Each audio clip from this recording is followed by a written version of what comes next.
Chapter 241. I joined voluntarily fire. Jan Leopard pushed himself up off the ground and stared toward the direction Golden Crocodile had gone, Golden Crocodile's parting words still ringing in his head. This time, I really kicked an iron plate.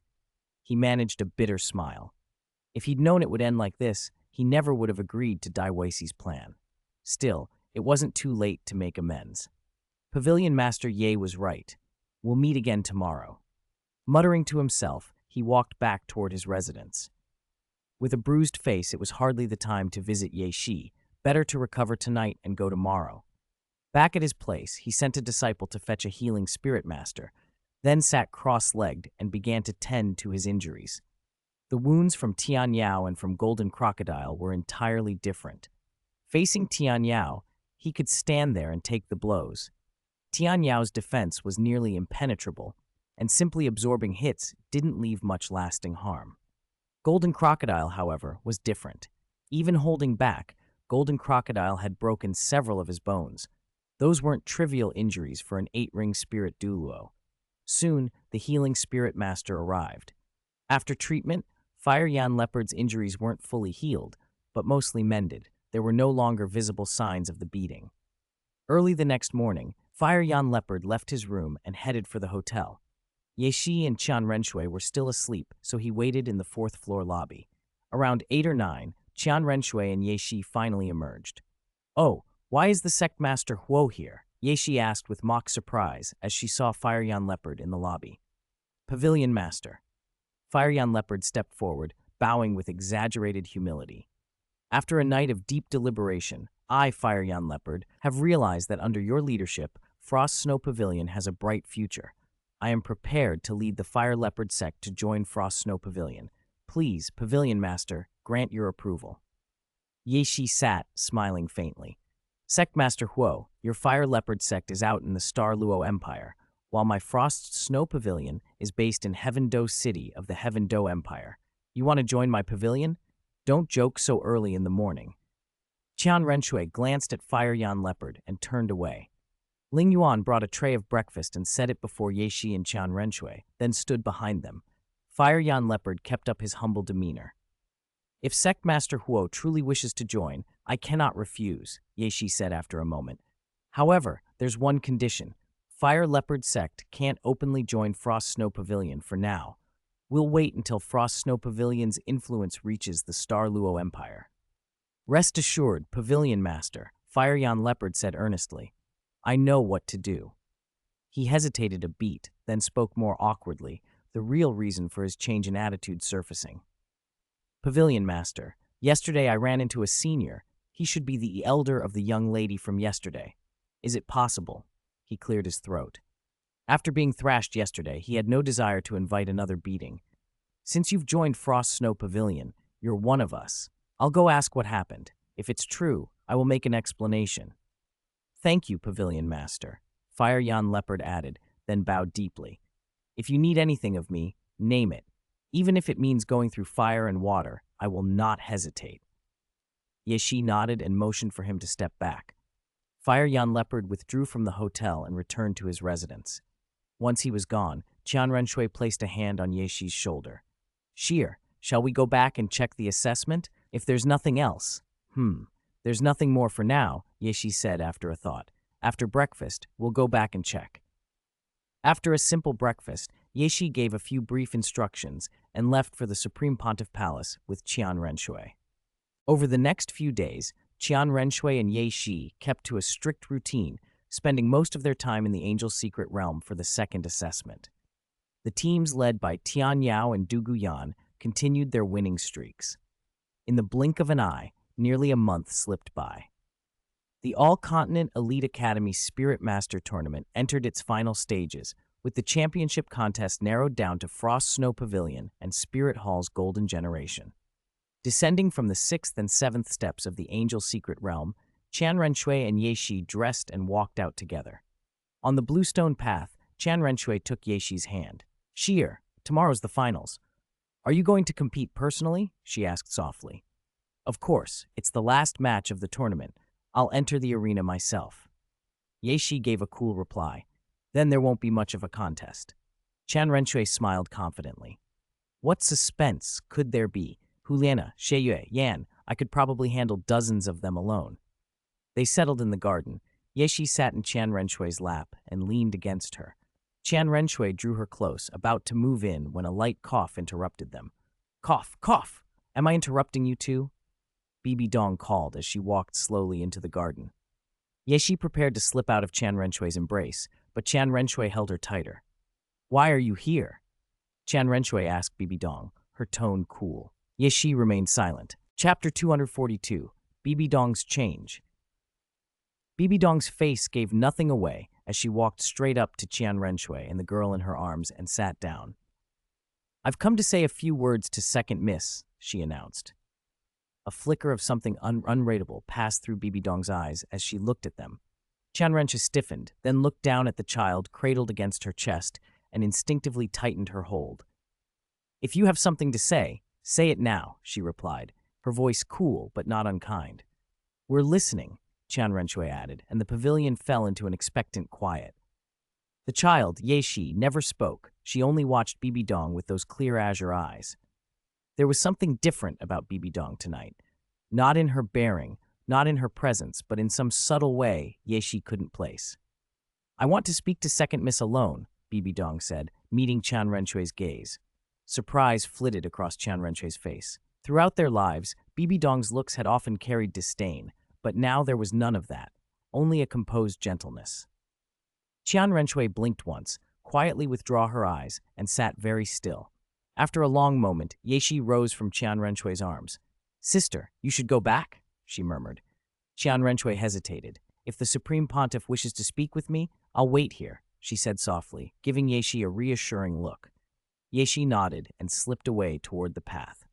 Once Qian Renshui had left, Bibi Dong looked down at Yeshi, and Yeshi looked back.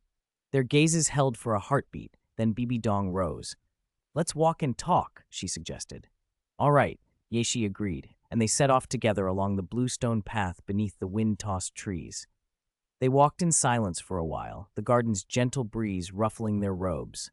Then out of nowhere, Bibi Dong asked, Second Miss, do you think I was wrong? Yeshi halted for a breath, puzzled. In what way? She asked softly. Bibi Dong's voice never rose as she explained. From the outside, your actions since becoming Supreme Pontiff can't be called entirely right, nor entirely wrong. Objectively, they're a mixture of good and ill. After the previous pontiff's death, you steadied Spirit Hall, took charge of affairs, and even pushed the hall forward. Your capability is unquestionable.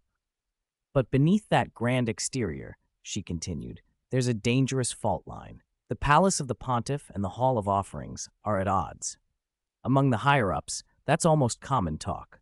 Your sister, as Spirit Hall's young lord, is extraordinarily talented. Sending her to Heaven Dew Empire as a spy wasted 10-20 years of her youth. Bibi Dong's voice tightened a fraction. That bred deep resentment in the offerings. If not for my grandfather's suppression, do you think they wouldn't have moved, led by the second offering, to unseat you? And what did you do in response? You quietly ceded influence in the Elder Palace until its people leaned toward the pontiff's side. She stopped walking and fixed Yeshi with a clear stare. Tell me, Supreme Pontiff, what is your aim? To purge Spirit Hall of the Qian name? The strongest fortresses crumble from within. Even if all your measures succeed today, what then? Without external threats, internal strife will ignite. Do you not see where that leads? Yeshi listened without flinching. Her eyes were calm as a lake. I know the problems you spoke of, she said after a pause, and it's not too late to correct them. Bibi Dong's tone softened. Do you want to hear about the past? She asked. Yeshi glanced at her, curious. About my time as Holy Maiden? No need, Bibi Dong replied immediately. I already know, even the secrets. A quick flash of surprise crossed Yeshi's face. You know everything? Yes, Bibi Dong answered simply. So tell me plainly, do you think I was wrong? Yeshi was silent. She looked up at the sky as if searching the clouds for an answer. I don't know, she admitted eventually. There's a saying, don't counsel someone to endure hardship if you haven't lived through it yourself. I do feel, though, that the Supreme Pontiff now is different from before. I can't say exactly what's changed. Bibi Dong, too, looked up. Nothing is different, she said at last, almost to herself. Only that I discovered some things not long ago. Second miss, you should go back, Bibi Dong added, and they began walking again toward the Supreme Pontiff's residence. Don't keep young miss waiting. Watching Bibi Dong's back recede, Yexi's brow was thoughtful. She really is different now, she murmured. But what could make someone as stubborn as her turn back and look? Her steps grew light as she made her way home, and her mind kept turning over the exchange. When she entered the residence, Qian Renshui hurried out to meet her, concern plain on her face. Cheer, are you all right? What did she say? Qian Renshui's eyes searched Yexi, taking in every expression. Yexi smiled faintly and shook her head. I'm fine. She didn't say much to me, only that she seems different. Sister, I thought you might have noticed it too. Qian Renshui's gaze lingered on her for a moment, thoughtful, then she nodded slowly. Yexi gave a small, reassuring smile, and for the moment the questions could wait. Chapter 243, Golden Generation. Upon hearing that, Qian Renshui walked back to the bed and sat down, her slender phoenix eyes deep in thought. The change in Bibi Dong's attitude had been obvious to Yexi, and Qian Renshui sensed it even more keenly. She could never forget how Bibi Dong had looked at her since childhood. After Qian Shunji's death, Qian Daoliu had taken her to the Hall of Offerings, and from that day on, Bibi Dong's gaze toward her had been one of undisguised disgust, as if Qian Renshui had committed some monstrous crime. Once she had asked Qian Daoliu why, and his answer had been, perhaps the Qian family owes her. At the time she hadn't understood, and now she no longer wanted to know. Older sister? She asked softly. Yexi sat down beside her and linked her arm through Qian Renshui's. What is it? Qian Renshui looked at her with tenderness. I just thought you seemed a little unhappy. Yexi shook her head gently. Nonsense. Why would I be unhappy for no reason? Qian Renshui smiled and smoothed Yexi's hair. You still have a match tomorrow. It's late now. Rest early. She flicked Yexi's forehead playfully. Yexi feigned great pain and covered her brow. Sheer, you barely touched me. Why do I feel so sore? Qian Renshui's lips curved. It just hurts a lot. Yexi blinked and rubbed against Qian Renshui's arm. Come on, older sister, tell me where it hurts. Qian Renshui set Yexi on her lap and let her small hand trail over Yexi's waist. The ticklish touch made Yexi laugh, a bright bell-like sound.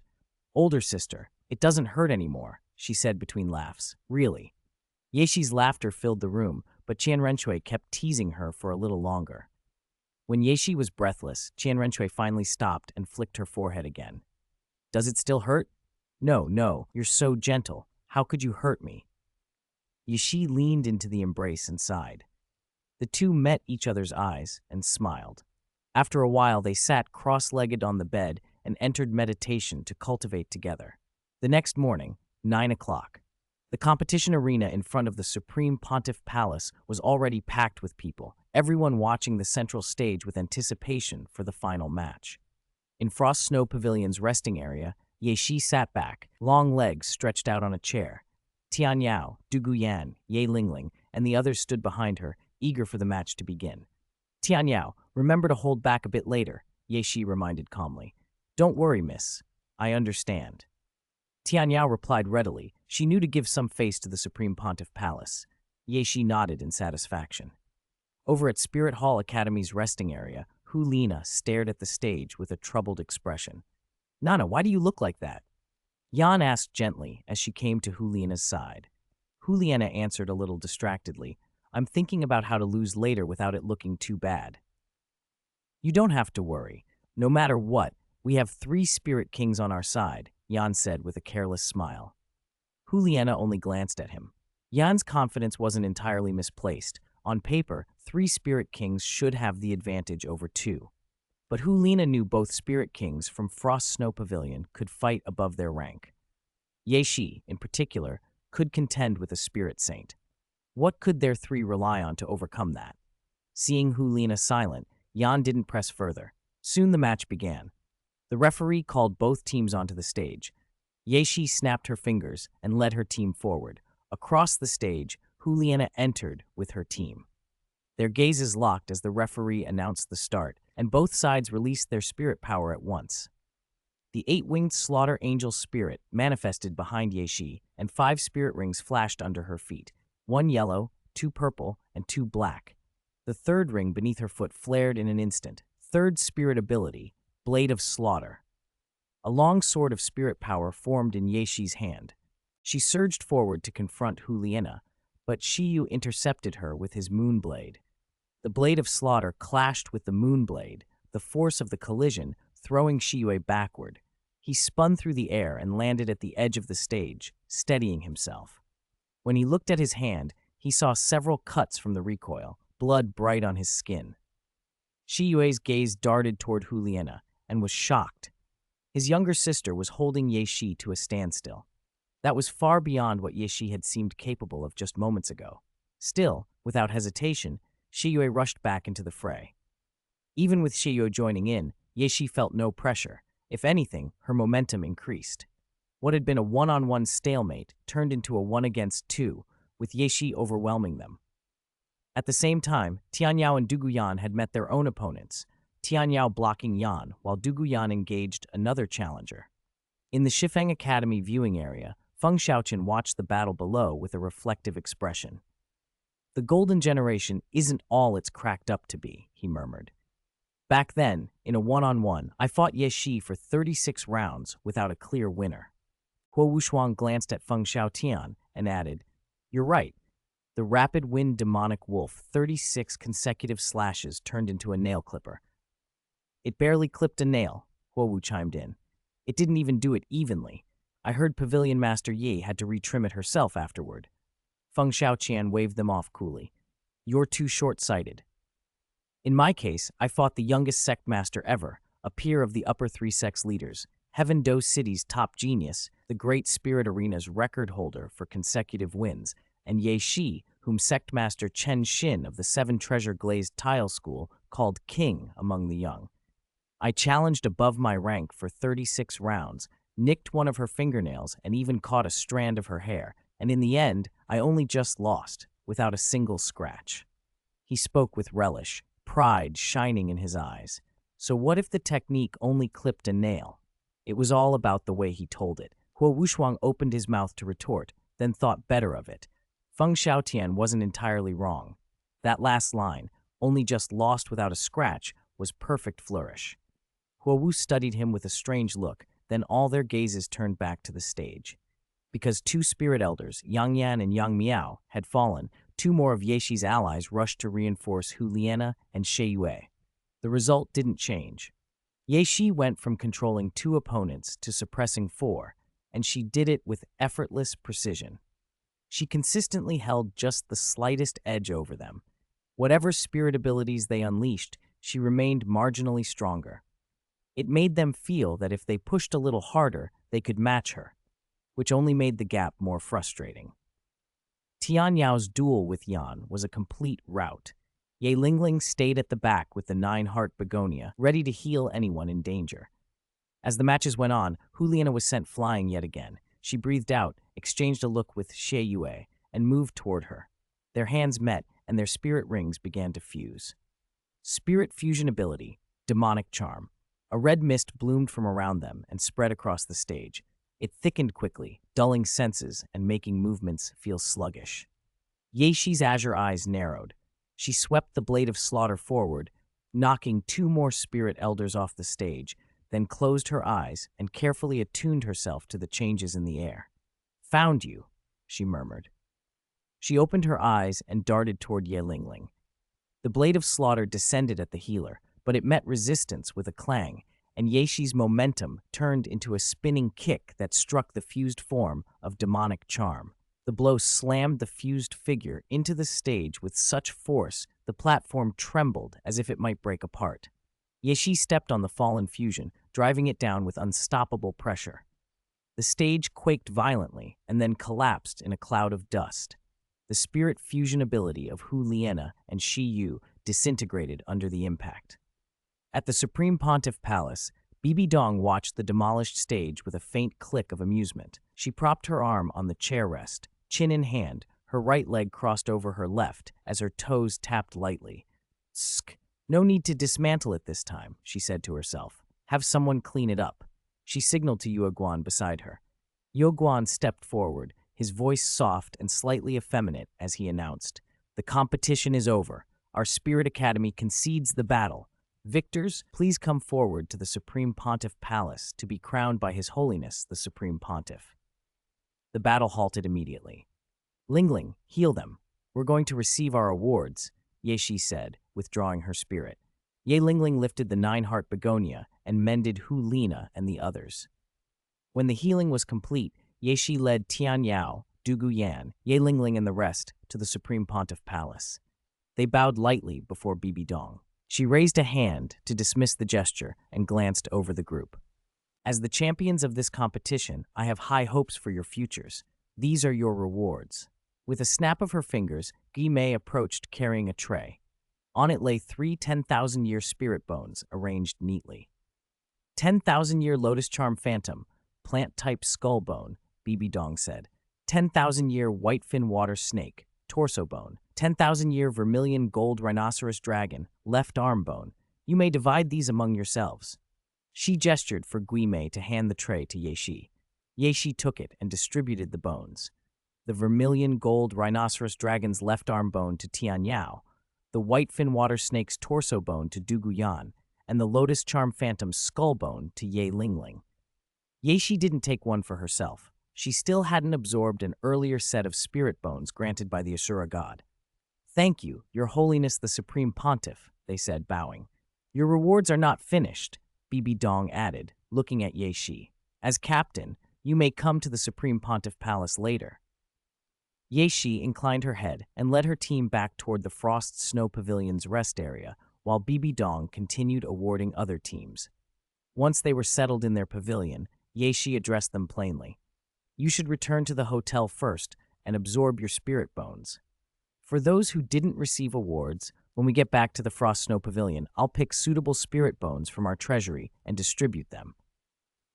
Her gaze lingered on Yang Yan, Yang Miao, and the others as she spoke, her tone serious and steady.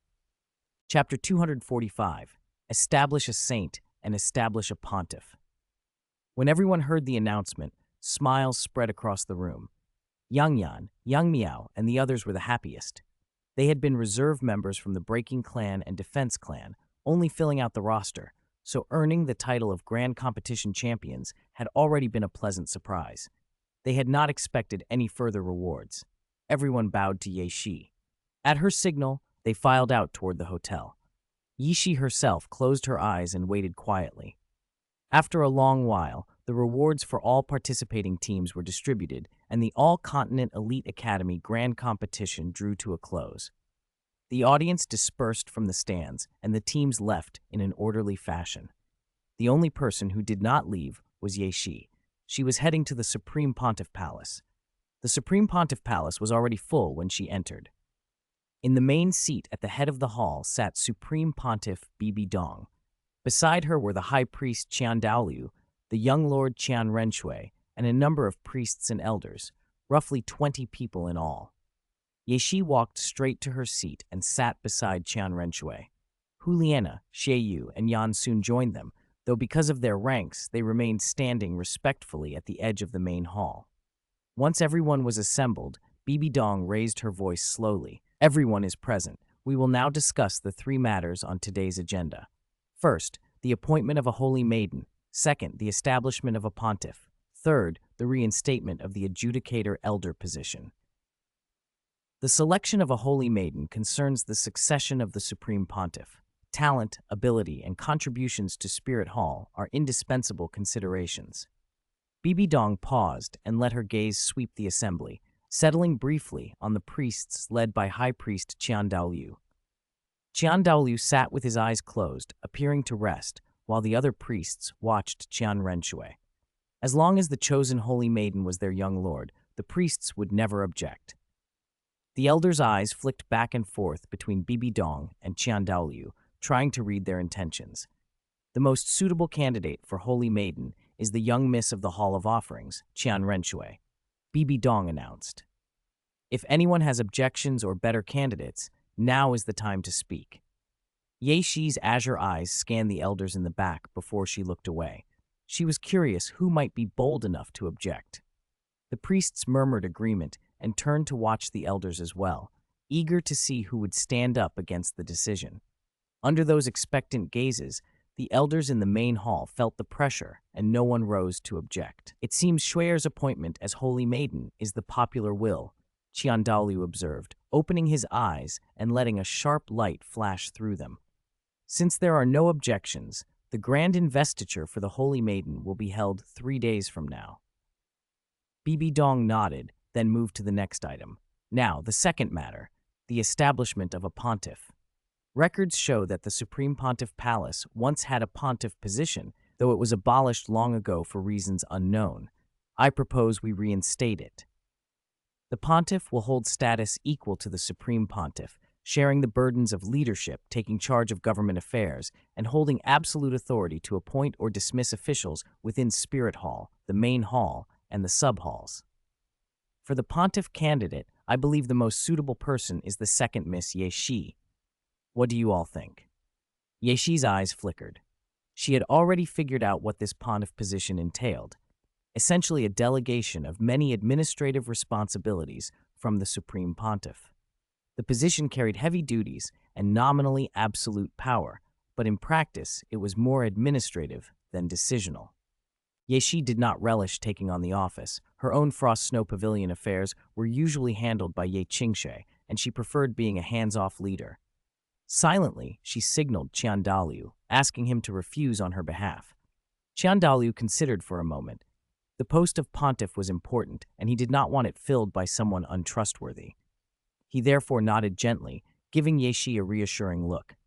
Relieved, Ye Shi relaxed. I think it's acceptable, Qian Daoliu said.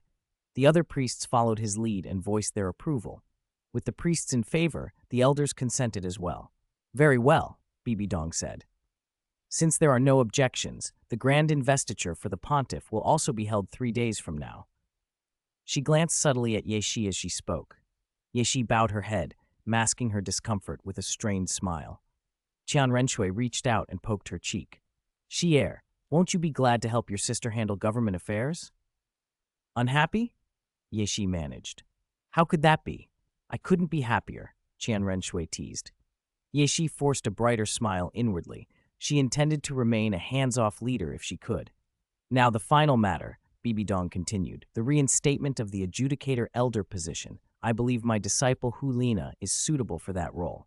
Not immediately, Bibi Dong added. Once she reaches the Spirit Saint or Spirit Douluo realm, we will reinstate the adjudicator elder position and appoint her. At this, the priests all turned their attention to Qian Daoliu. After all, the previous adjudicator elder of Spirit Hall had been none other than the current high priest himself. Chapter 246, Judgment of the Elders. Qian Daoliu studied Hu Lina, his expression thoughtful. After a pause, he spoke slowly. Supreme Pontiff, if you want her to become an adjudicator elder, being a spirit saint, or even a spirit Douluo, won't be enough. The minimum level is titled Douluo. It's not something we need to decide right this instant, Bibi Dong replied. We can discuss it once she reaches that rank. For now, convincing everyone would be difficult. Qian Daoliu's tone was gentle. He neither pressed nor opposed. The position of adjudicator elder carried great authority, higher than any other elder, and Hu Lina, as she stood now, would struggle to win broad approval. Very well, he conceded. Let us first prepare the enthronement ceremony for the Holy Maiden and the Supreme Pontiff. We can take up the adjudicator matter later.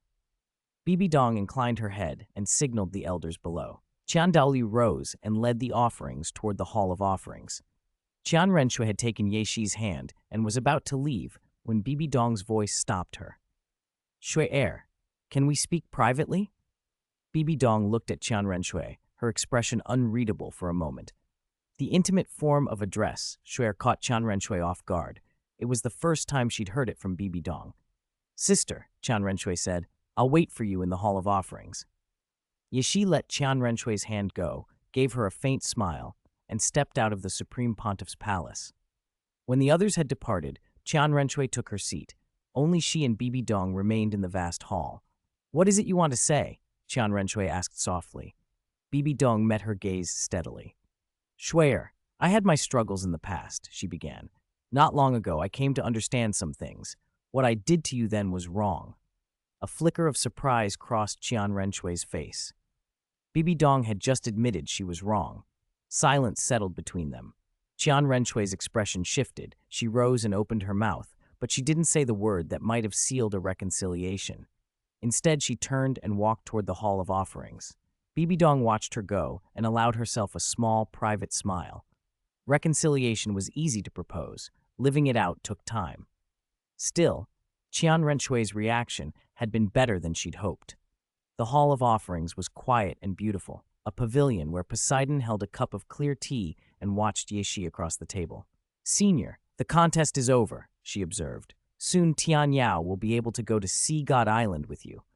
Yeshi spoke softly, but her face betrayed a lack of joy. "You don't seem happy," Poseidon said, her voice flowing like water and putting people at ease. "No," Yeshi admitted, blinking. "I'm not." "Do you and your sister want to come to Sea God Island with us?" Poseidon asked with a gentle smile. "We're planning to go," Yeshi replied after a moment's thought.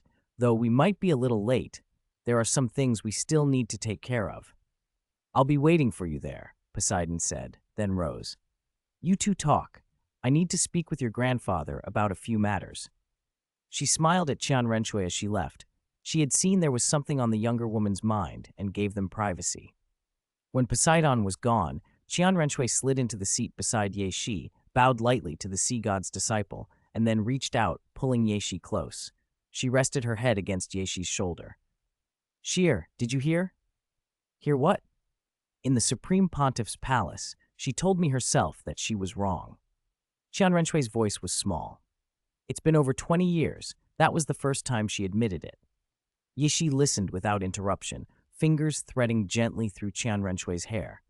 After a while, Qian Renshui looked up, meeting Yeshi's calm eyes. "Sheer, what do you think about this?" "What do I think?" Yeshi echoed. "I'm asking for your opinion." Yeshi's face was matter of fact. "I'm sitting here listening, aren't I? You already know what you think, what your heart tells you. Follow that." Qian Renshui considered her sister's words, then gave a thoughtful nod. A smile returned to her face. "Since you've said that, I'll go back to the inn." She rose to leave. Just as Yeshi was about to stand, Qian Renshui wrapped her arms around Yeshi's waist and leaned in close. "The contest is over," she murmured. "Things back there aren't urgent." "I recently found a cat that can fly," she added with a conspiratorial grin. "Do you want to go see it?" Yeshi blinked at the sudden change of subject. "A cat? A flying cat? What breed?" Qian Renshui tapped a finger against Yeshi's layered silver hair and said seriously, "A silver-shaded cat. It matches your hair. Silver, layered, perfect." Yeshi stared, realizing only then that Qian Renshui had been looking at her hair. Before she could answer, she felt herself being scooped up. "I'll take you to see it," Qian Renshui declared, cradling Yeshi in her arms and heading toward their residence. Yeshi looked down at Qian Renshui holding her, then at the path ahead. She didn't need to voice her understanding. Things had shifted in ways she couldn't fully control now. Whether she truly saw what was coming no longer seemed to be her choice. She let herself be carried, and a small, serene acceptance settled over her. Chapter 247, Angel God's Purpose. Late at night in the antique room, Yeshi lay with her head on Qian Renshui's shoulder, her fair face faintly flushed. "Sheer," Qian Renshui murmured. "If you're tired, sleep for a while," she added, gently stroking Yeshi's hair. Her voice was tender. Yeshi hummed in answer, nuzzling closer into Qian Renshui's embrace. She found a comfortable position and closed her azure eyes. Watching Yeshi drift off, Qian Renshui smiled and closed her own eyes as well. The room was quiet. Just as they were about to fall fully asleep, their consciousnesses sank into an unfamiliar space. The surroundings blurred and shifted. When they opened their eyes again, they stood in a beautiful, secluded valley. Directly in front of them sat a figure they both instantly recognized, the angel god. "Come, sit," the angel god said, her voice noble and sacred. Qian Renshui and Yeshi exchanged glances, then moved forward and took their places on either side of her. Qian Renshui glanced at the angel god. "You brought us here too?" "There's a small matter I want to ask your opinion on," the angel god replied, looking at Yeshi. "Do you still remember the original appearance of your spirit?" she asked. Qian Renshui looked at Yeshi with a hint of thoughtfulness. If she recalled correctly, the slaughter angel spirit that Yeshi had first awakened with had 6 wings, not the 8 it had now. "Of course I remember." Ye said softly. My initial spirit had 6 wings. In Spirit City, after I absorbed a few immortal herbs and my spirit power reached level 30, I fell into a deep sleep. When I woke, my spirit had changed from 6 wings to 8, and I gained the slaughter domain. But I think that change had little to do with the immortal herbs, she continued. During that sleep, I vaguely heard whispers. My sister also absorbed immortal herbs, and her spirit didn't change. And you told me, when you gave me the slaughter sword, that it originally belonged to me. So I suspect that my sleep then was caused by something in me, but I don't know what. Your speculation is basically correct, the angel god said. Your next slumber will come when you reach level 60. Then your spirit will transform again, from 8 wings to 10. The angel god's expression grew serious. And what I'm about to tell you concerns your sister as well. Your sister's spirit can also transform, but only if it takes some of your origin from when you undergo awakening. Yexi's gaze sharpened. Will that hurt Xier? Qian Renshui's voice was suspicious and protective. She didn't care whether Yexi's spirit could transform, but she would not allow the slightest harm to Yexi. Why would I lie to you? The angel god replied softly. If it would harm her, the Ashura god would have already intervened. She reached out and gently tapped Qian Renshui's head as if reassuring her. Even now, her legacy successor doubted her. If it can make my sister's spirit transform, I'm willing, Yexi said. But I have one question. Does a divinity's attendant have to open the door to divinity? Yexi's expression had turned grave. The angel god understood immediately what she meant. She looked at Qian Renshui for a moment before answering. Having a divinity's attendant open the door to divinity only smooths the legacy successor's path. It's not strictly necessary, the angel god explained. For example, the Asura god, whose legacy you inherit, doesn't have a divinity's attendant opening the door for you. Your final assessment will be much harder than Shui's, but it's still possible. Qian Renshui seemed to catch on. So you mean the divinity's attendant sacrifices their life to open the door and make the path easier? That's all? Yes, the angel god said calmly. I don't need it, Qian Renshui declared, her brows knitting with resolve. I can do it myself. You can? The angel god prompted. Yes. Qian Renshui's voice was steady. The angel god nodded gently, her tone unchanged. Very well. If you're willing, you may return and rest. With that, she snapped her fingers. The valley dissolved like a mirror, shattering, and Qian Renshui's consciousness snapped back into her body. The room was still quiet. Both women slept as if they had shared a vivid dream. On their wrists, a faint golden thread had briefly appeared, twined together, and then faded as if it had never been there. Meanwhile, elsewhere, Qian Daoliu, who had been asleep, heard that noble, sacred voice in his mind. You don't need to open the door to divinity for her anymore. He opened his eyes at once, a trace of amusement flickering through them. He had been willing to open the door for his granddaughter, but who wouldn't prefer to live if they could avoid death? He looked toward Qian Renshui and Yexi's room and couldn't help thinking, quietly, good granddaughter. Finding he could not sleep, Qian Daoliu decided to take a walk. As he stepped out onto the bluestone path, Poseidon's figure came into view beneath the moonlight, gazing silently at the star-filled sky. It's so late. Aren't you resting? Qian Daoliu asked gently as he approached. I'll be returning to Sea God Island in a few days, Poseidon replied. I can't sleep right now. Poseidon nodded toward Qian Daoliu. You're taking her back to Sea God Island then? The sea god's legacy is about to begin. Qian Daoliu listened quietly. As a divinity's attendant, he knew full well what Poseidon was thinking. The attendant's greatest duty is to open the door to divinity for the legacy successor. Chapter 248, Eight-Winged Angel. Poseidon gazed up at the brilliant starry sky. Her beautiful eyes were full of memories, reluctance, and a deep, hidden regret. That's right, she murmured. The legacy is about to begin, and I must fulfill my duty. Time passes too quickly. It's been decades since you and Tang Chen left Sea God Island together. Qian Daoliu listened quietly. There was a faint sharpness in his gaze. He had already heard about Tang Chen from Yexi the last time they met. Tang Chen was tied to Yexi's second trial, so it seemed unlikely he would return. Qian Daoliu didn't say it aloud. After a while, he stood. It's getting late. Rest now. With that, he walked away, and Poseidon said nothing more. The next morning, in the old-fashioned room, Qian Renshui woke to a gentle warmth spreading through her body. The sensation was soothing rather than uncomfortable. As the feeling faded, she opened her eyes. Her spirit emerged behind her before she even realized it, and spirit power rippled outward from her like a living center. Where there had been 6 wings before, her spirit now bore 8. Qian Renshui recalled the events of the previous night and felt overjoyed at how naturally the change had come.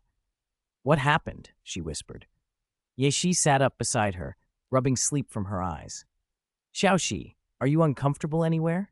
Do you feel different?" she asked. Qian Renshui reached for Ye Shi and gathered her into a gentle embrace. Ye Shi nuzzled against her and smiled. "Are you calling having a bit of hunger uncomfortable?" she said lightly. Qian Renshui laughed and tapped Ye Shi's head. "Big sister, let's get some breakfast and tell Grandpa about your spirit. He'll be happy." Ye Shi smiled and began to get dressed, along with Qian Renshui. They washed quickly and headed for the breakfast pavilion. There, Qian Daoliu sat waiting. Qian Renshui hurried over and sat across from him. "Grandpa," she said, beaming, "I have good news. You don't need to tell me about the angel god. I learned about it last night," Qian Daoliu replied, watching them with fond eyes. Qian Renshui blinked in surprise, then realized that as the angel god's messenger, he would have known. "Grandpa, look at my spirit." She released her spirit, and the 8-winged angel manifested quietly behind her. Qian Daoliu put down his chopsticks and examined it closely. "Shuer, how did your spirit become 8-winged?" he asked. Qian Renshui briefly recounted the previous night's events. As she spoke, Qian Daoliu's expression softened with affection when he looked at Ye Shi. "Xiaoxi, you truly are the lucky star of our Qian family," he said with emotion. His gaze then drifted toward the spot where Qian Sunji's tombstone stood. He had first found Ye Shi on Qian Sunji's grave. He had discovered in that moment a favored daughter of heaven, an inheritor of divinity. Ye Shi only smiled faintly, her sapphire eyes bright with quiet joy. Breakfast finished with light conversation and much happiness. Qian Daoliu's good mood even increased his appetite. He ate 2 more bowls of rice than usual. After saying their goodbyes, Qian Renshui and Ye Shi left for the Supreme Pontiff Palace, but they didn't stay long. They soon returned to the hotel. On the 4th floor, they found Shui Binger, Shui Yuer, and several others waiting. "Pavilion Master," they greeted, bowing slightly. Ye Shi waved them up and sat down with Qian Renshui in the lobby. "We planned to leave yesterday," she explained, "but we remembered something. Pavilion Master invited you to join the Frost Snow Pavilion. Does that offer still stand?" Shui Binger asked earnestly. "Of course it does," Ye Shi replied solemnly. "The benefits are generous. With your talent, you sisters will have a place among the Frost Snow Pavilion's higher ranks. Becoming a spirit Douluo in the future is very likely, and with effort titled Douluo is not out of reach. You'll also gain access to spirit fusion skill." "Thank you, we're willing," Shui Binger, Shui Yuer, and the others said together, stepping forward to bow again. "Pavilion Master, we accept." "You're part of the pavilion now. No formalities necessary," Ye Shi said, dismissing the bows with a raised hand. The group arranged themselves to the side. Ye Shi then turned her attention to Du Guyan, Ye Lingling, and the others. "The competition has ended. Tian Yao, stay behind and handle some matters with me," she instructed. "Yan Yan, you and Lingling can return to Spirit City first." Du Guyan nodded and began to pack. Ye Shi gave the final instructions and made sure everything was settled. Once the arrangements were complete, Ye Shi, Qian Renshui, and Tian Yao stepped out of the hotel and headed straight for the Supreme Pontiff Palace. Chapter 249, Aunt and Nephew Recognize Each Other Panner.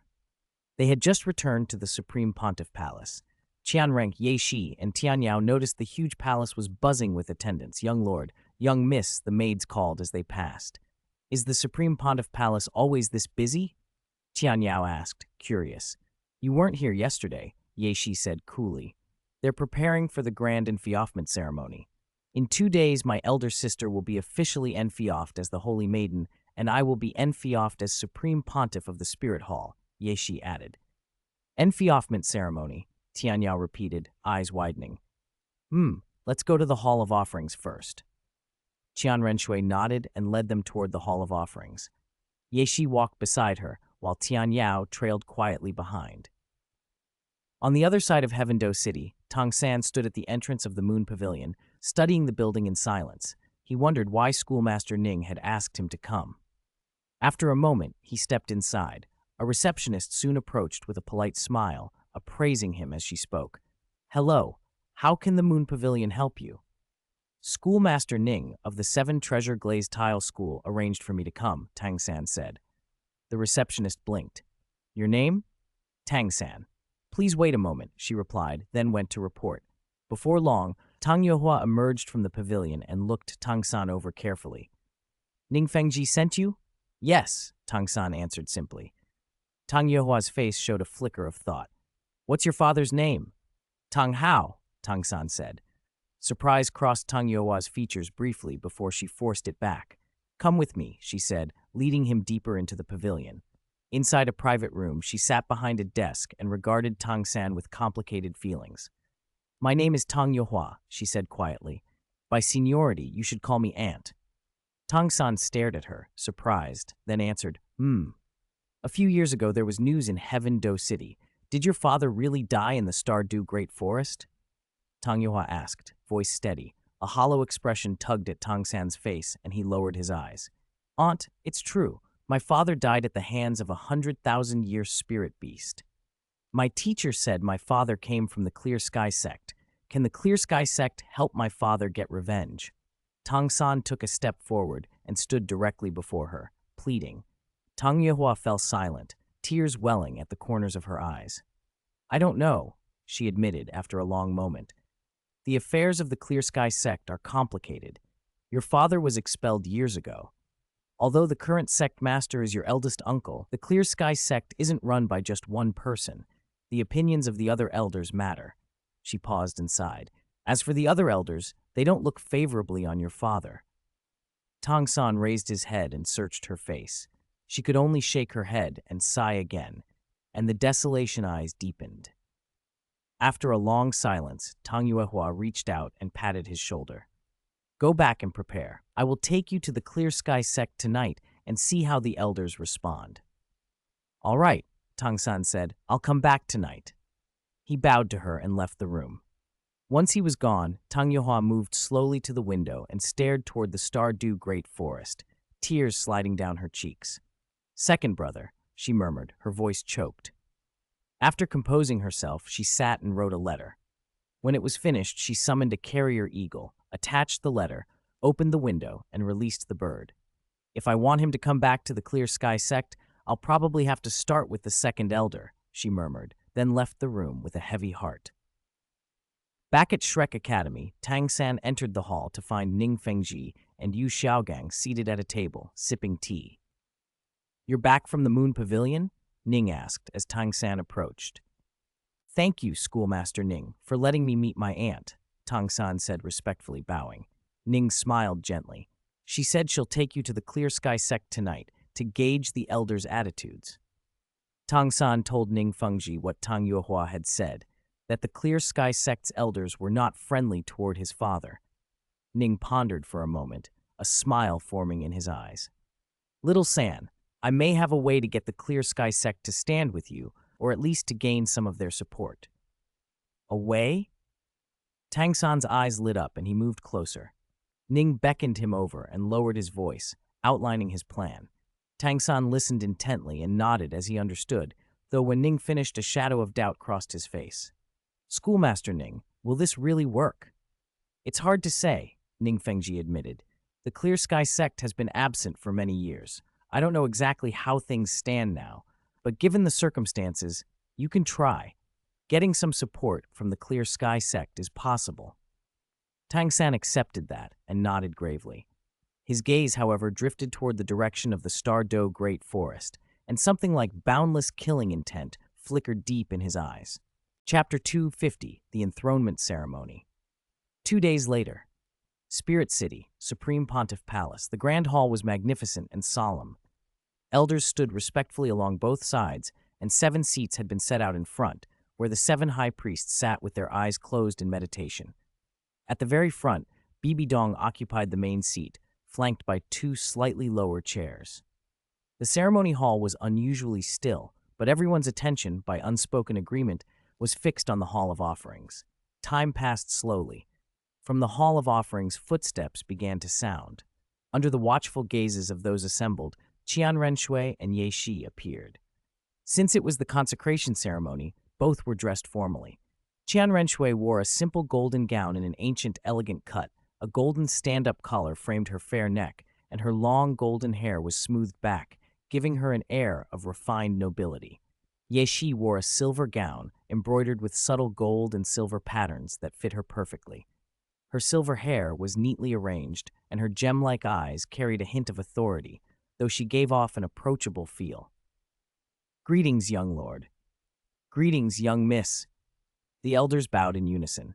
The high priests rose and inclined their heads as well. Qian Renshui and Ye Shi acknowledged them with a nod, then stepped to the front and paused a short distance before Bibi Dong. "Today is the day of the consecration of the Holy Maiden and the Pontiff," Bibi Dong intoned. "I will personally crown you."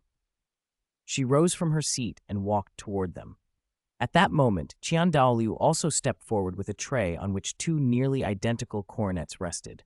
Holding the tray, he presented it to Bibi Dong, his eyes kind as they fell on Qian Renshui and Ye Shi. Bibi Dong took one coronet, regarded the two young people briefly, then came before Ye Shi and set the coronet on her head. From today onward, Ye Shi is the Spirit Hall's pontiff, her status equal to the Supreme Pontiff. Every eye turned to Ye Shi. Bibi Dong gestured for Ye Shi to take a seat. Ye Shi looked at the two side seats and then chose the one on the right. Though the two chairs were the same height, convention held the left as the more honorable side, so Ye Shi's choice of the right marked her as subordinate to Qian Renshui. Only after Ye Shi had sat did Bibi Dong lift the remaining coronet and place it on Qian Renshui's head. From today onward, Qian Renshui is Spirit Hall's Holy Maiden, the future successor to the Supreme Pontiff. Bibi Dong's voice was grave and solemn. Qian Renshui took the left seat and sat. Immediately the hall erupted in voices. "Greetings, Your Highness the Holy Maiden." "Greetings, Your Holiness the Pontiff." The elders dropped to one knee and bowed their heads while the high priests saluted. "Elders, high priests, please rise." Qian Renshui and Ye Shi spoke almost at once, lifting their hands slightly to signal everyone to stand. They exchanged a quick glance and a small smile. Ye Shi adjusted the coronet on her head. It was made of purple gold and felt heavy and uncomfortable. She stole a glance at the nine-bend purple gold coronet on Bibi Dong's head, and understood why Bibi Dong seldom wore her coronet while handling affairs. It was unwieldy and could fall if one bowed too far. The two sat quietly as Bibi Dong announced matters one by one. The consecration ceremony ran on for hours and did not conclude until noon. When it finally ended, the elders and high priests filed out of the Supreme Pontiff Palace in order. Only Bibi Dong, Qian Renshui, and Ye Shi remained in the vast hall. The three of them exchanged looks without speaking.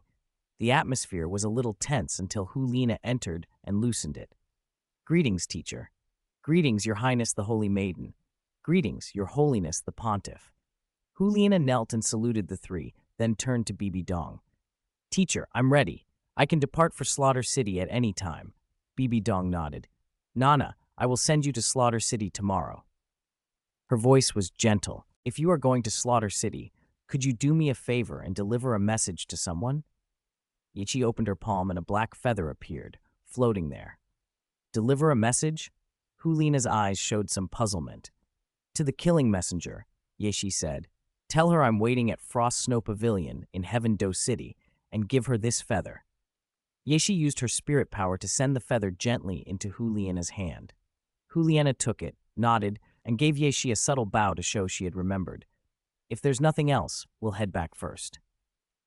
Qian Renshui rose, glanced at Ye Shi, and together they walked toward the Hall of Offerings. Bibi Dong watched them leave, then turned to Hu Lina and led her toward the back hall of the Supreme Pontiff Palace. As Qian Renshui and Ye Shi stepped into the Hall of Offerings, Tian Yao appeared. "Young lord, young miss, has the consecration concluded?" "It has," Qian Renshui replied. Ye Shi lifted the coronet from her head and handed it to Tian Yao, and Qian Renshui took hers off as well. "This is so much more comfortable," Ye Shi murmured. "That coronet was still a bit heavy." "I thought so too," Qian Renshui answered softly. She linked her arm with Ye Shi's.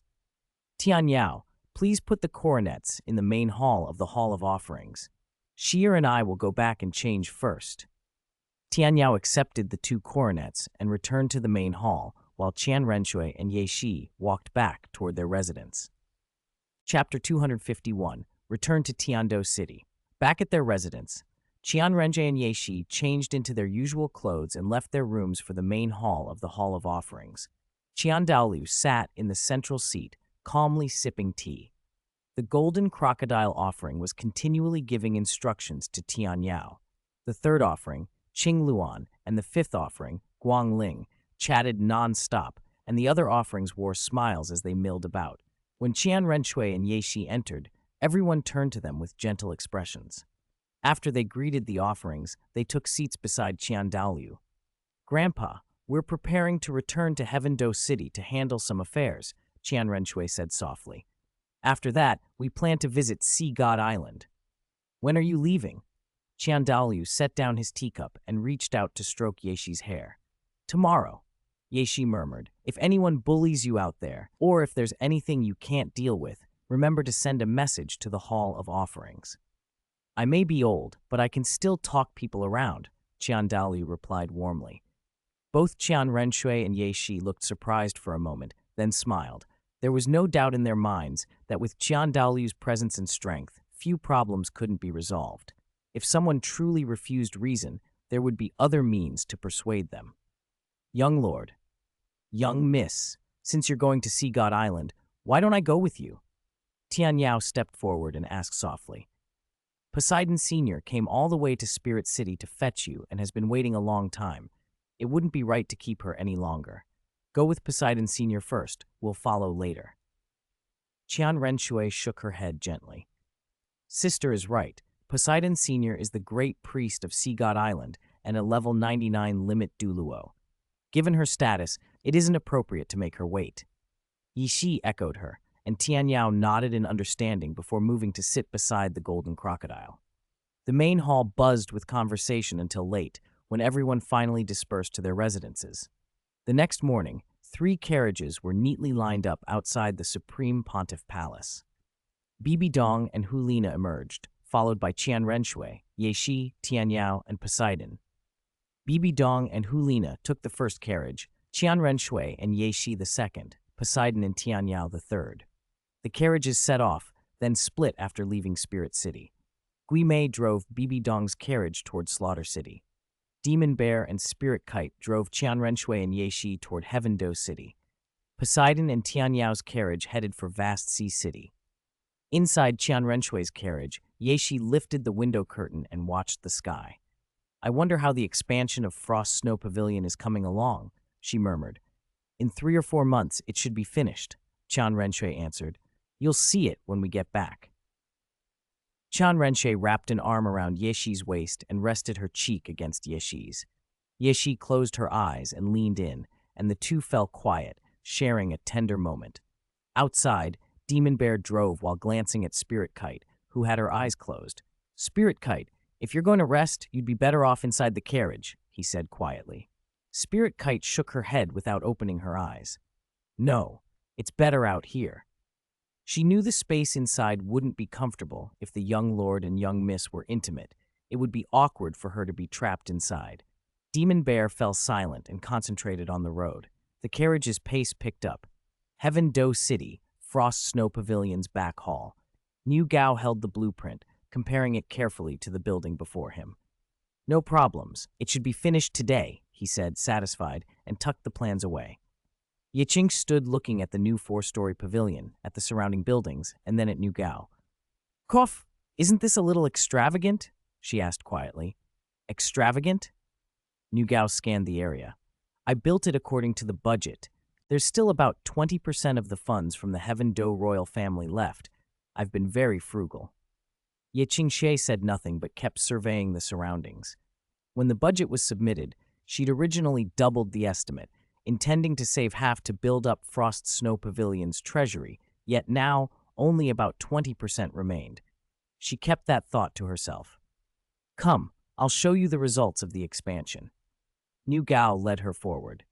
The old back hall didn't match the pavilion master's status, so I expanded it and divided it into two sections. The first section is for the maids, so the layout there didn't change much. Where we are now is the second section, which I've called the Lakeside Pavilion. This is where the pavilion master will reside. For safety, I built two independent small courtyards on the left and right of the Lakeside Pavilion for the two titled Douluo, Ghost Leopard and Dugubo, to live in and guard the entrance. He pointed out the two small courtyards. Niu Gao opened the Lakeside Pavilion's door. Inside were small bridges, flowing water, pavilions, and towers. Every picturesque detail had been included. Ye Qingshui couldn't help but be impressed. The Lakeside Pavilion was exquisitely built.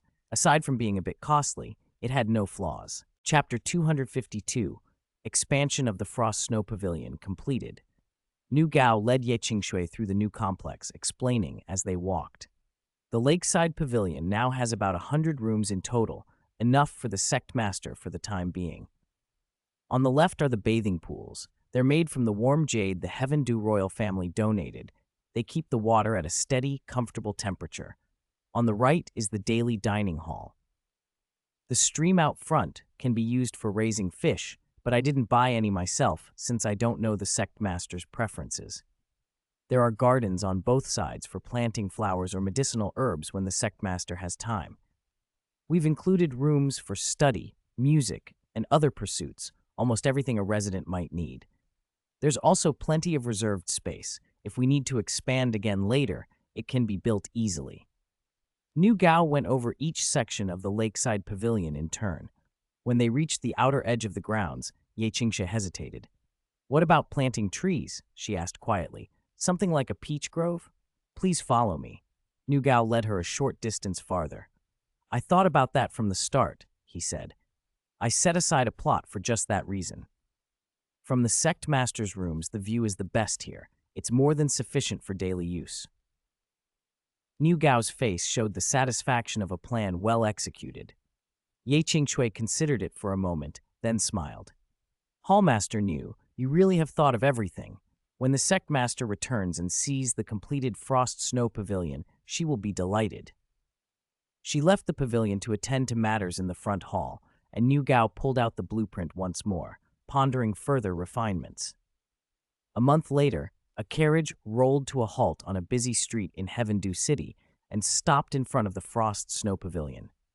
The doors opened, and Qian Renshui and Ye Shi stepped down, both taking in the sight with a trace of surprise. "They've expanded the Frost Snow Pavilion," Qian Renshui observed. "At least the front hall is much grander than before," Ye Shi replied. She linked arms with Qian Renshui, and they entered together, followed by Ling Yan on one side and Mo Xiang on the other. Inside the main hall, Ye Qingshui was overseeing affairs. Deacons moved about, reporting on various tasks.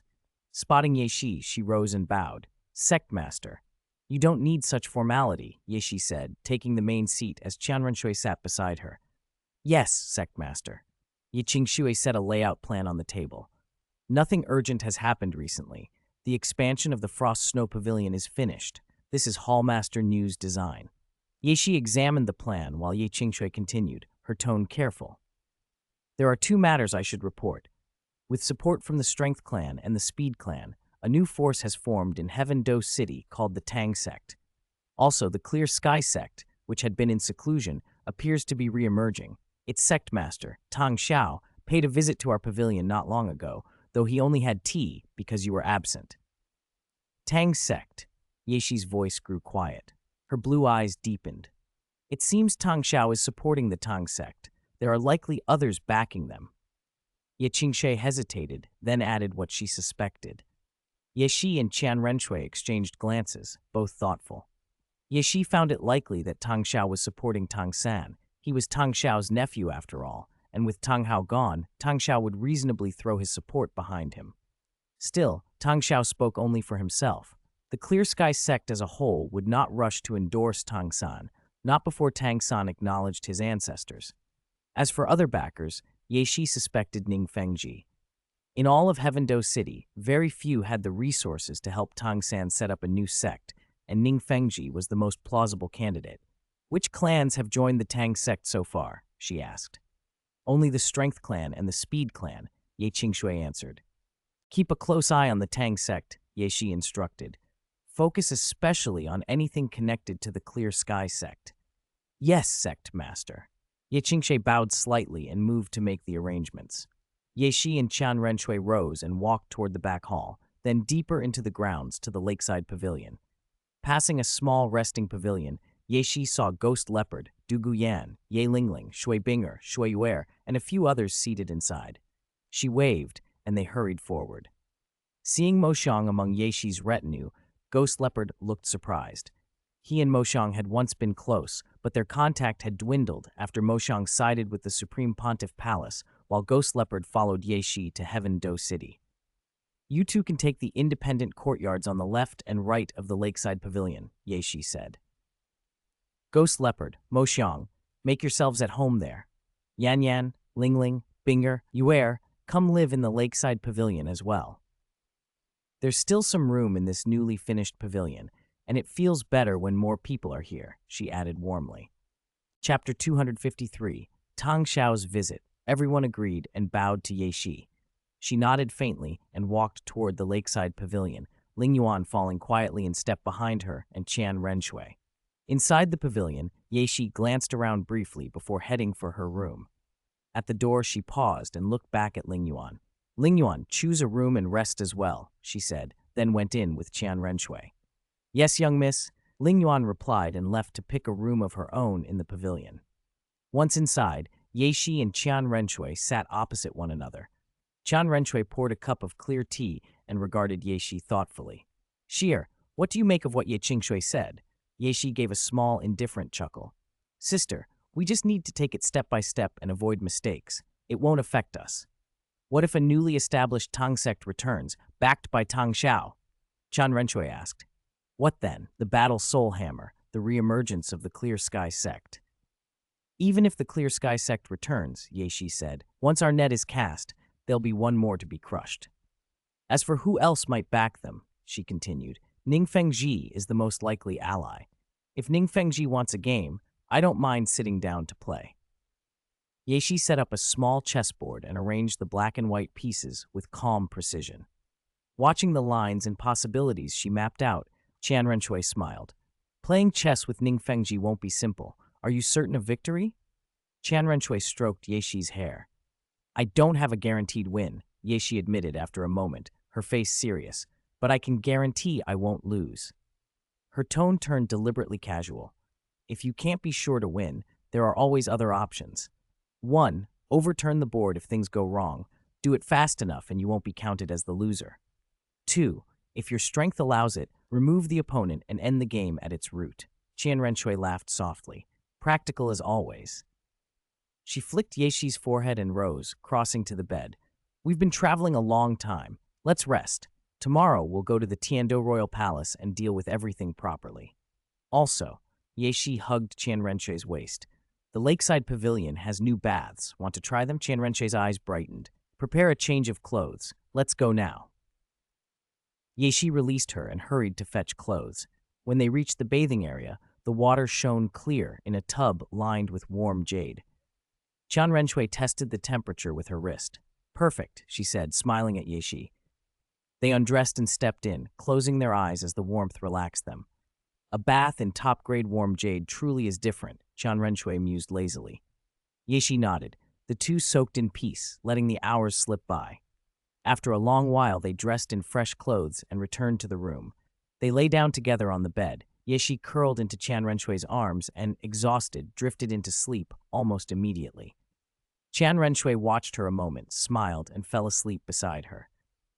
Early the next morning, a soft knock roused Ye Shi from deep sleep. She opened her eyes and called lazily, What is it? Miss, Ling Yuan's voice came through the door. Tang Xiao has brought the Tang sect leader to visit. Ye Shi glanced at the clock, and a flicker of annoyance passed across her features. Tang Xiao's visit was understandable, and bringing Tang San was acceptable, but at this hour, it was barely past 7. She drew a slow breath, then rolled onto her back and spoke in a drowsy, measured voice. Tell them I'm cultivating and on the verge of a breakthrough. It's not a good time to disturb me. Ask them to wait or to come another day. Yes, young miss, Ling Yuan replied. She slipped out and moved quietly toward the front hall. In the hall, Tang Hao and Tang San sat waiting. Ling Yuan offered a respectful bow and a thin smile. "Pardon the intrusion, Tang sect leader, but our pavilion master is cultivating and appears to be on the verge of a breakthrough. It's inconvenient to disturb her. If there's nothing urgent, you can wait a while, or return another day." While she spoke, she glanced up at Tang Hao, watching his reaction carefully. Chapter 254, First Meeting with Tang Hao. Tang Hao smiled and inclined his head slightly toward Ling Yan. "No hurry. Since Pavilion Master Ye has matters to attend to, we can wait here a while." His voice was steady.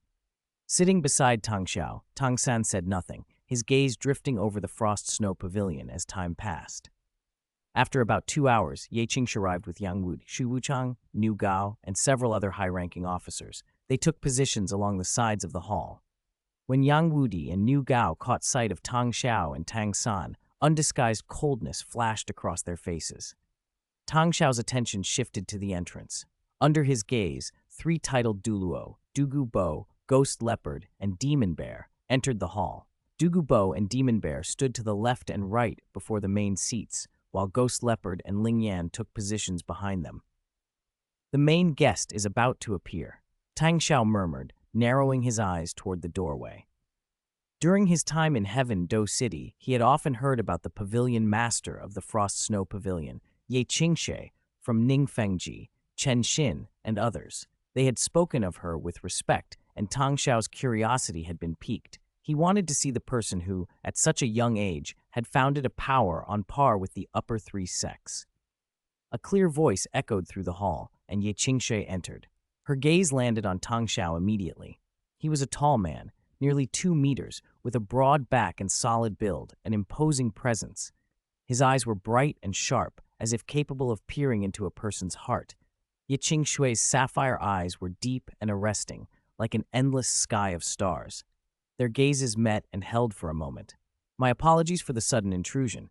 I hope Pavilion Master Ye will forgive me," Tang Hao said, rising and bowing slightly to her. He cast a careful glance at those around her. He couldn't make out the full details of Ling Yan, Ghost Leopard, and Demon Bear, but the faint fluctuations of spirit power from them told him they were not far inferior to himself, Ling Yan perhaps subtly stronger. Dugu Bo, however, drew less of his attention. Tang Hao felt Yang Wudi might be a tougher opponent in a true contest. Ye Qingshi settled into the main seat and asked gently, "Sect Master Tang, may I ask the purpose of your visit?" "2 matters." Tang Hao sat back down and spoke quietly. "First, regarding my nephew, Tang San. Young Tang mentioned he once had a small misunderstanding with Pavilion Master Ye," Tang Hao continued. "A small misunderstanding?" Ye Qingshi pretended to consider, then smiled faintly. "There was a minor incident in Heaven Do City, but it's past. No need to bring it up again." She paused, clearly waiting for the second matter. "The second matter concerns the Breaking Clan and the Defense Clan. Our Clear Sky sect." Tang Hao began, but Hallmaster Yang cut him off.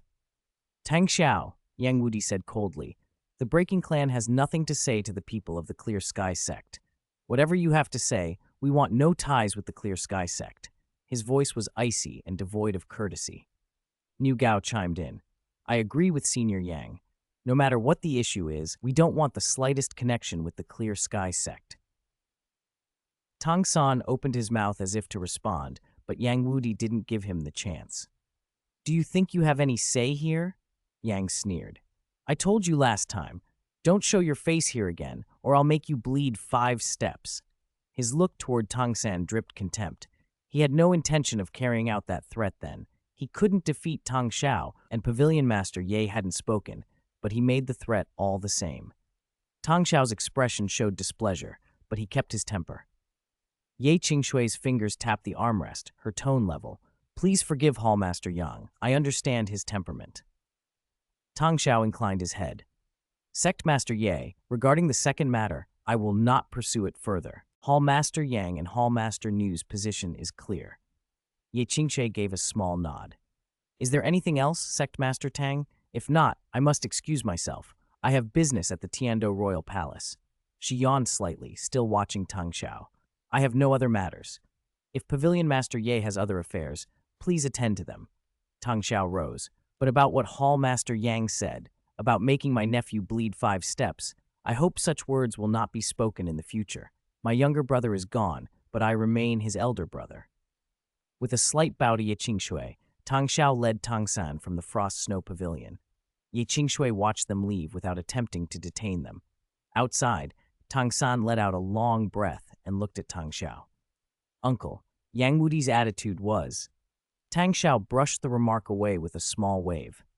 Yang Wudi's attitude is what you'd expect. What our Clear Sky sect did back then was unfair to their 4 single-attribute sect masters, but at the time we had no choice. The consequences of what your father did were too great, something the Clear Sky sect couldn't shoulder. Tang San listened, nodding. I understand, Uncle. Tang Hao continued, hands clasped behind his back as they walked.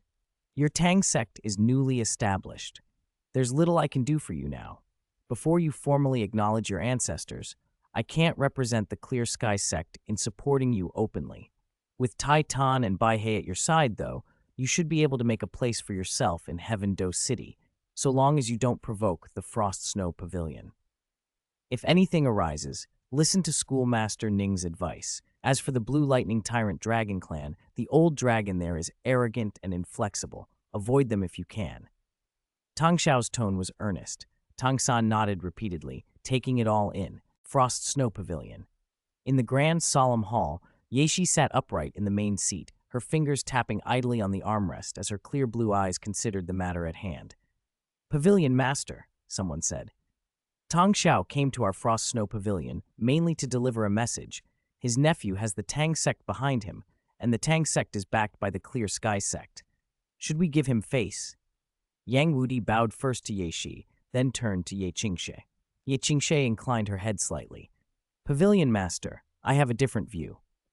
The Tang sect is a new force, and the Clear Sky sect is only the so-called former number 1 sect that's been cowed by the Spirit Hall and hides in seclusion, Yang Wudi replied. Why should the Frost Snow Pavilion curry favor with Tang Xiao? Ye Qingshui's brow tightened. That's not entirely right, she retorted. The Clear Sky sect has heritage, but so do we. The Frost Snow Pavilion also enjoys the backing of the Heaven Do royal family. She continued, voice steady. And as for this idea that the upper 3 sects always stand together, that's a joke.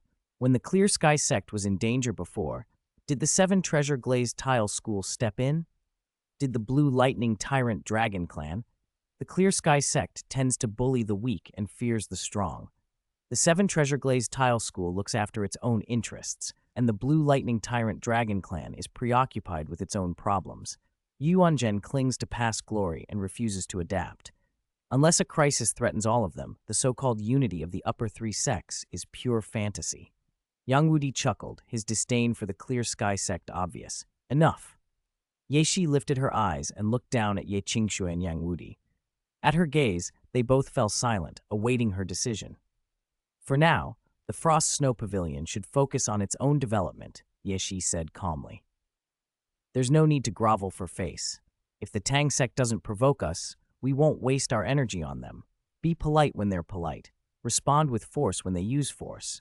Whether it's the Clear Sky sect or the 7 Treasure Glazed Tile School, we owe no one special favors. Anyone who dares provoke the Frost Snow Pavilion will be met head-on. Yes, Pavilion Master. Ye Qingshui, Yang Wudi, Shui Wuchang, Nu Gao, and the other senior members replied, bowing. Aunt Ye, the pavilion's affairs will remain in your hands, Ye Qingshui added. Later, select 2 spirit bones from the treasury for the Breaking Clan and Defense Clan disciples who will take part in the competition. I have to go to the Tiando Royal Palace now, Ye Shi said. If anything urgent comes up, find me there. With that, she rose and left the hall, Ling Yuan walking a half-step behind her. After she departed, Ye Qingshui led Yang Wudi and Nu Gao toward the treasury to choose the spirit bones. Tiando Royal Palace. At the palace gate, the guards who saw Ye Shi immediately opened a path. Ye Shi and Ling Yuan walked straight to Emperor Shui Ye's study. At the door, Ye Shi stopped and calmly told the guards, please inform His Majesty that Ye Shi of the Frost Snow Pavilion has come to visit. The guards smiled. Pavilion Master Ye, His Majesty has said there's no need for an announcement. Please enter. They stepped aside, and Ye Shi nodded and went into the study. Emperor Sheye sat in the main seat, smiling, and Shui Qinghe sat quietly below. "Greetings, Your Majesty," Ye Shi said and bowed slightly. "No need for formality," the emperor waved. "Xiaoxi, you and Crown Princess Lingyuan, sit." After they were seated, Emperor Sheye picked up an imperial decree and gestured to Shui Qinghe. Shui Qinghe stood, took the decree, and read aloud. Ye Shi, Pavilion Master of the Frost Snow Pavilion, for achieving outstanding results by winning the championship in the All-Continent Elite Academy Spirit Master Tournament, is hereby conferred the princely title Yao Yang. She may choose a fief within the Heaven Do Empire and may establish a personal guard order of 3,000 knights, with expenses borne by the royal family. Additionally, she may freely select 3 items from the royal treasury. When Shui Qinghe finished reading, he handed the decree to Ye Shi. She took it, preparing to stand and bow, but Emperor Shuiye's voice cut gently across the room. "Xiaoxi, we are family, no need for bows." He chuckled, then shifted his tone to something softer. "Xiaoxi, your relationship with Qinghe has always been very good. Our royal family's crown princess position is currently vacant. Are you willing to become the crown princess of the Heaven Do royal family?" Surprise flashed across Ye Shi's face. She toyed with her fingers for a moment and then looked at Shui Qinghe. When he gave her a slight nod, she smiled and answered, "Your Majesty, I would be honored. But I am still young. Perhaps we should not rush anything." Emperor Shuiye's smile broadened. He was plainly pleased. "At your age, cultivation must come first. Everything else can wait." He kept his gaze on Ye Shi, eyes full of approval. With Ye Shi's acceptance and her ties to the royal family, the Frost Snow Pavilion would from now on be even more firmly connected to the throne. Chapter 256. Select a fief to enter the treasury. Emperor Shuiye spread a map of the Heaven Do Empire on the table and beckoned Ye Shi over. "Xiaoxi, come look. Pick whatever land you want as your fief." Ye Shi rose and approached the map, her eyes scanning the provinces. "Our Heaven Do Empire is different from the Douluo Empire," Emperor Shuiye remarked. "We don't exercise tight control over the vassal states. The prosperous regions have mostly already been granted to other nobles. Any unmarked place on the map is available to you." Ye Shi's finger hovered, then rested on a small settlement in the north. "Snowy Domain City." The emperor frowned slightly. "Snowy Domain City? It's hardly prosperous. It's barren with snow all year round. Go further north and you hit the lawless far north. Are you sure you want that?" "I am." Ye Shi's voice was calm and decisive. "I choose Snowy Domain City as my fief." Emperor Shuiye looked up at her, curious but not insistent. In his view, Snowy Domain City was insignificant, so if Ye Shi wanted it, he would grant it. "Very well. From this day, Snowy Domain City will be your fief. I will have someone notify its city lord." "Thank you, Your Majesty." Ye Shi smiled, genuinely pleased. "Qinghe, accompany Xiaoxi to the treasury," the emperor added, waving to Shui Qinghe. "Let her pick 3 things she likes. Imperial father, then we will go to the treasury," Shui Qinghe said, bowing lightly with Ye Shi. Lingyuan fell into step quietly behind them as they left the study. Walking side by side along the flagstone path, Qinghe glanced at Ye Shi. "Xiaoxi, why pick Snowy Domain City? It's nearly worthless." Ye Shi gave a faint, enigmatic smile. "It may seem useless now, but in time it could be very useful." Qinghe thought for a moment, said nothing more, and they soon reached the imperial treasury. With Qinghe's presence, they were admitted without delay.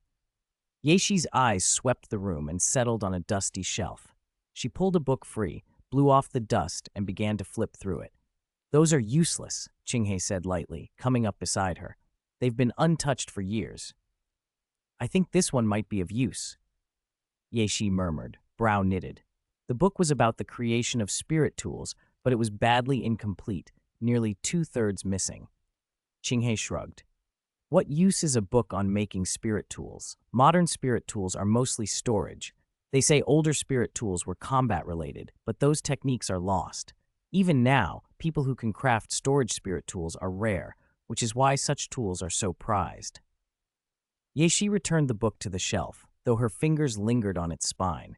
She couldn't be sure ancient spirit tools would be useful, but in the original story, the spirit tools of Douluo had been extremely valuable, even level 9 and level 10 items. It wouldn't hurt to study them. "Sister, I'd like to take these to study," she said. If you want them, take them.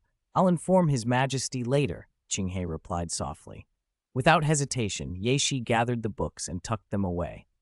They continued to wander through the treasury. After about half an hour, Ye Shi had chosen 3 valuable items. As they were leaving, a guard bowed before them. Crown Prince, Pavilion Master Ye, His Majesty has ordered a banquet and sent me to invite you, he said. Understood. Qinghe dismissed him, and they went to the banquet hall. Emperor Shuiye sat at the head of the table. Princess Shuke, beside him, perked up the moment she saw Ye Shi. Xiao Shi! She cried, springing up and linking arms with her with a practiced, exuberant affection. I heard Frost Snow Pavilion has been expanded. What does it look like now? Can I go and play there for a few days? Qinghe reached over and tapped Shuike lightly on the head. Shuike, mind your manners. Shuike pouted, half offended. Linking arms wasn't rude, was it? But she withdrew when Qinghe's glance carried a clear message of prohibition. Ye Shi smiled and guided herself toward her seat. Shuike followed for a moment, then, seeing Qinghe's disapproval, sulked and returned to her own place. Chapter 257.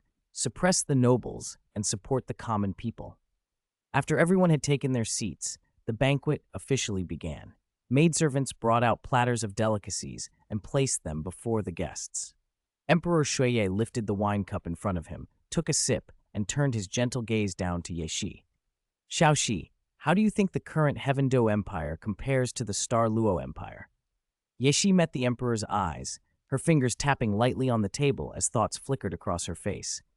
When she didn't answer immediately, Emperor Shuiye did not press her. He waited quietly. Your Majesty, Ye Shi asked softly, do you want the truth or a lie? The truth, of course, he said without hesitation.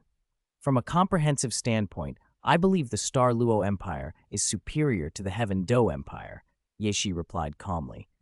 Because of the Star Luo Empire's inheritance system, it can't guarantee that every successor will be wise, but it does ensure that each heir is capable and iron-willed.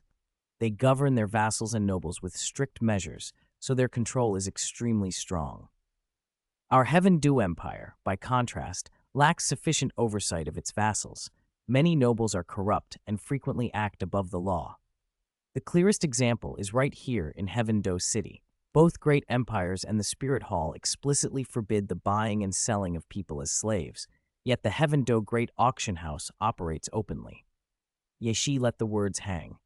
There was no need to elaborate. The auction house operated brazenly in the imperial city itself, right under Emperor Shuiye's nose. If such things could be so blatant, what must be concealed elsewhere? Emperor Shuiye was silent. He toyed with his wine cup, not because he was unaware, he knew about the auction house very clearly, but because knowing was one thing and being able to act was another. The nobles were bound together by marriages and intricate alliances. A thorough investigation could unravel the empire. One wrong move might plunge the entire realm into chaos. That was why he had often chosen to turn a blind eye. Xiaoxi, you're right.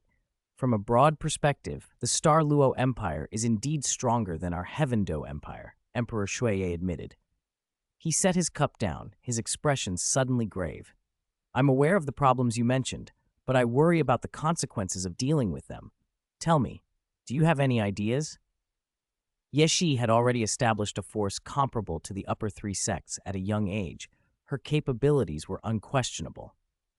Emperor Shuiye hoped she might offer a workable solution. The current Heaven Do Empire is like a towering tree, and the nobles are parasites that sap its vitality, Ye Shi said evenly. Right now, your Majesty still has the power to suppress them. But what about later? The Emperor asked.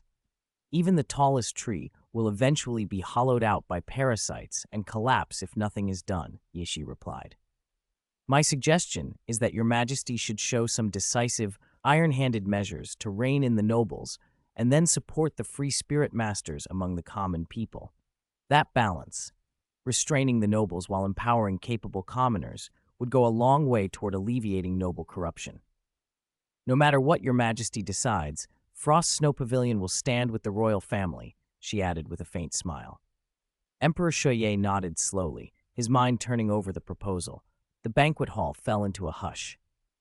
Shui Qinghe, Shui Ke, and Ye Shi silently ate the delicacies before them, while the emperor weighed the options. After a long moment, he looked at Ye Shi once more. Suppressing the nobles while cultivating competent free spirit masters among the populace seemed feasible. It could curb corruption without immediately tearing the realm apart, and if the nobles chose to resist, the royal family had the means to force compliance. Frost Snow Pavilion's titled Douluo, the imperial army, and the royal authority could crush a rebellion. Thinking of that, the emperor's gaze toward Ye Shi softened noticeably. Ye Shi returned his look with a small, composed smile. As the sun sank in the west, the banquet finally broke up. Ye Shi walked out of the hall with Ling Yuan, Shui Qinghe, and Shui Ke flanking them. Shui Ke reached to take Ye Shi's arm, but noticed Shui Qinghe watching them intently. He felt a touch embarrassed. Though she was his biological younger sister, Shui Qinghe's watchful expression made it seem as if she were guarding against a thief. Near the palace gates, Ye Shi paused and looked at Shui Qinghe and Shui Ke. "We're out of the imperial palace now," she said. "You don't need to escort us further." Shui Qinghe smiled faintly and nodded. "All right, then I'll take Shui Ke back." "Xiaoxi, I'll visit Frost Snow Pavilion tomorrow," Shui Ke called as they began to part ways. After watching the two of them return to the palace, Ye Shi and Ling Yuan turned and headed back toward Frost Snow Pavilion. The streets were bustling, but Ye Shi's mind was occupied. Snowy Domain City was her fief. She needed to garrison it, but she was still uncertain about who to assign. Once inside Frost Snow Pavilion, Ye Shi took her place in the main hall and fell into thought. After a few minutes, she looked up and addressed Ling Yuan. "Ling Yuan, send Shui Binger, Shui Yuer, Shui Wu, and Shi Nian to me, please." "Yes, Pavilion Master," Ling Yuan replied and left for the back rooms. Soon Shui Binger, Shui Yuer, Shui Wu, Shi Nian, and the others came into the hall and bowed respectfully to Ye Shi. "Binger, Yuer," Ye Shi began, "I've just received a fief, Snowy Domain City, and I want you to go there to garrison it. Given your current strength and the situation in Snowy Domain City, I'll assign others to go with you so you won't be alone. They'll assist you and ensure your safety." She looked at them calmly. "What do you think?" Chapter 258, The Slaughterer Arrives. Snowy Domain City? Shui Binger and Shui Yer exchanged a glance, thoughtful expressions on their faces. "Yes, Snowy Domain City sits at the northern edge of the Heaven Do Empire, right next to the No Man's Land. Public order there is probably poor. The climate is bitterly cold, snow falls all year round. It's truly a harsh place. The reason I want you to guard Snowy Domain City is twofold," Ye Shi said. "First, your spirits are all ice attributed. There you'll have plentiful opportunities to obtain ice-attributed spirit rings. Second, with Binger's abilities, I trust she can take care of the city's administration. All major and minor affairs will be handled by Binger. As for sending additional reinforcements, I need to go there first and assess the situation before making that decision." Ye Shi's expression was very serious. "Thank you for the Pavilion Master's trust," Shui Binger said readily. "We'll go to Snowy Domain City to guard it. You will not lack resources. You'll receive even more than you had in Heaven Do City," Ye Shi assured them. "Shi Nian, you will accompany Binger and the others to ensure their safety in Snowy Domain City," Ye Shi added, turning to Shi Nian. "Yes, Pavilion Master," Shi Nian replied, bowing. "You may return first. I'll be informed when it's time to depart." Ye Shi waved them off. Shui Binger, Shui Yuer, and the rest exited the hall at once. After they left, Ye Shi checked the time, rose from her seat, and headed toward the Frost Snow Pavilion. Outside Heaven Do City, in a silent forest, the killing messenger gripped a black feather in her hand, excitement shining in her eyes. Since Hulina had gone to Slaughter City with Ye Shi's invitation, the killing messenger had used her position as a guest elder to leave Slaughter City and travel toward Heaven Do City. After a long journey, she was finally near her destination. Looking around at the open world beyond Slaughter City, the killing messenger couldn't help smiling. Although Slaughter City had its advantages, the wider world felt better. She moved swiftly through the dense trees and arrived at Heaven Do City at dawn. After inquiring about the Frost Snow Pavilion's exact location, she made her way there. At the gate, she found a disciple on duty and handed over the black feather as a token. "Hello, your Pavilion Master sent me," she said. The disciple examined the feather and then stepped aside. "Please come in, we'll report this." He led her into the main hall. Please wait a moment. The killing messenger nodded and began to take in the pavilion's surroundings. 3 to 5 minutes later, Ling Yuan emerged from the back hall and approached the newcomer. This way, she said. Young Miss is waiting in the dining room. Ling Yuan led the killing messenger down a corridor to the pavilion's dining room. There, Yeshi sat calmly at the table sipping tremella soup. Long time no see, Yeshi greeted, motioning for the woman to sit. You called me from Slaughter City. Who do you want me to kill? The killing messenger asked with a smile, excitement in her eyes. Rest assured, I'll leave no trace. Yeshi nearly choked on her soup. After wiping her mouth with a handkerchief and composing herself, she spoke seriously. Although I asked you here to handle certain matters, there's one rule you must never break. Do not kill ordinary civilians. If you do, you won't even have a chance to return to Slaughter City. You are also forbidden from slaughtering spirit masters, she added, staring straight at the killing messenger. You have my word, the killing messenger said readily. I was an evil soul master before, but I've reformed. I hardly ever act in Slaughter City, let alone outside of it. Yeshi nodded. What is your original name? After a moment's thought, the woman answered, Black Feather. Black Feather, Yeshi said. From now on, you'll follow me. You look dusty. Eat something first, pick a room in the pavilion, and rest. She snapped her fingers and a maid brought out an array of delicate dishes and set them before Black Feather. Thank you, young miss, Black Feather said gratefully and began to eat. After she had eaten her fill, she retired to a room in the Frost Snow Pavilion to rest. Ling Yuan, standing behind Yeshi, couldn't help but ask quietly, Young miss, she is an evil soul master. Keeping her close seems risky, doesn't it? Yeshi stretched and waved her hand dismissively. There's nothing improper about it. So long as she doesn't indiscriminately kill civilians or slaughter civilian spirit masters, it's fine. Besides, Black Feather is a useful blade. She can deal with things without spilling blood. Her gaze lingered on the direction Black Feather had gone. Any matters that were inconvenient to handle openly could be entrusted to her, and afterward could be entirely disavowed. The blade was simply too useful. Ling Yuan fell silent, thinking it over, and remained quietly at Yeshi's side. At that moment, a maid stepped forward and bowed. Pavilion Master, Her Highness the Princess has arrived. She is waiting in the main hall. I understand, Yeshi replied. She rose from the dining table and walked toward the front hall, Ling Yuan half a step behind. When they entered the main hall, Yeshi scanned the room and found only Shui Ke present. A flicker of surprise crossed her face. Shui Ke, where is your brother?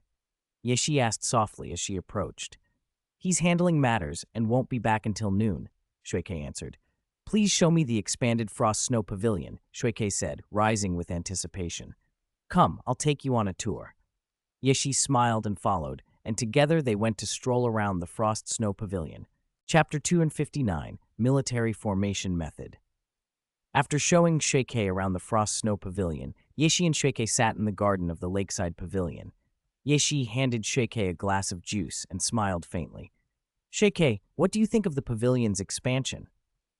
Shui Ke took a sip and nodded thoughtfully. I think it's excellent, especially the layout of the Lakeside Pavilion, meticulous. Her gaze swept over the quiet courtyard. It's just that so few people live here. It feels a bit lonely. Yeshi leaned back, crossing her long, fair legs. If I could, I'd like to live here. Shui Ke drank her juice contentedly. Yeshi only smiled and said nothing more. Time passed slowly until noon. They spotted Shui Qinghe approaching and waved. He walked into the garden and sat down beside Yeshi. Noticing Yeshi's crossed legs, he gave them a quick, appreciative look. Brother, what took you so long? Shui Ke teased. Xiaoxi and I have been waiting. Shui Qinghe glanced at them. I had to handle state affairs at the palace, he added, and I brought something for Xiaoxi. He produced a book and set it in front of Yeshi. What's this?